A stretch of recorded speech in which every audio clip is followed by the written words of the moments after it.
dogs, welcome back. You've stumbled on yet another miraculous episode of Whining About Pest Control with Chelle.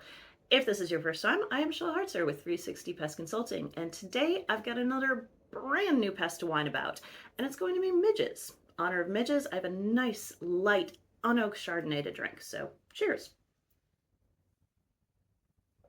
Now, midges are not easy. They're often misidentified as mosquitoes, flies, and my personal favorite, the gnat.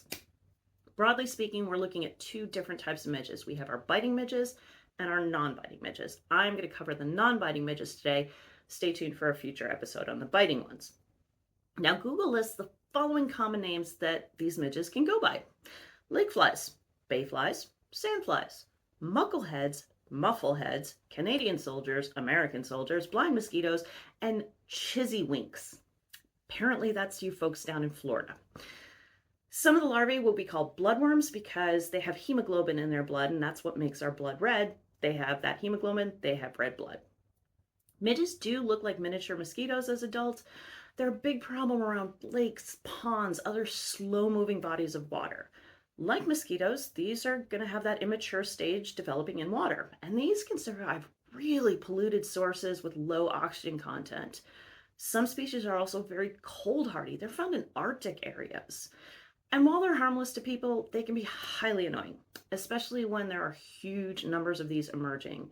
These can come out in such high numbers they can be picked up on weather radar, which a couple weeks ago they were in the Cleveland area. So the challenge comes in controlling them. Let's whine about control.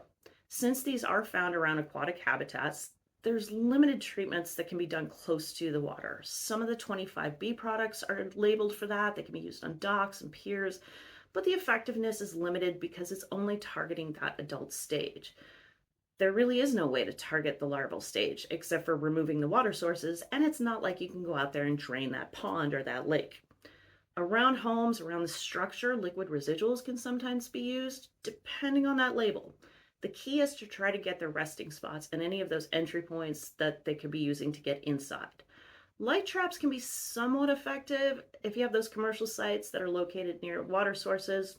It's hit or miss. Now, a good way to keep adult numbers down is to use all the native predators that are going to be around the area. Your dragonflies, lizards, frogs, true flies, all those other insectivores. This is where it gets a little tricky because if you're using a bunch of product, you're probably eliminating a lot of those good bugs along with the midges. So it's a balancing act there. One great way of dealing with these is to install fans. Midges are not great flyers. They're real weak flyers. So fans can literally push them away from where people are. This can be especially helpful for restaurants with those outdoor seating areas, homes, patios, and even sometimes docks and piers. I know that's not the most helpful, but as annoying as these are, they are harmless. They don't bite people. Just wait until we cover those biting midges in a future episode. And until we do that, go grab a glass, get ready for all our summer pests, and whine to me about midges. I can help. Hit all those fun buttons down below so you don't miss out on the next whining, and here's to those miraculous miniature little midges. Cheers.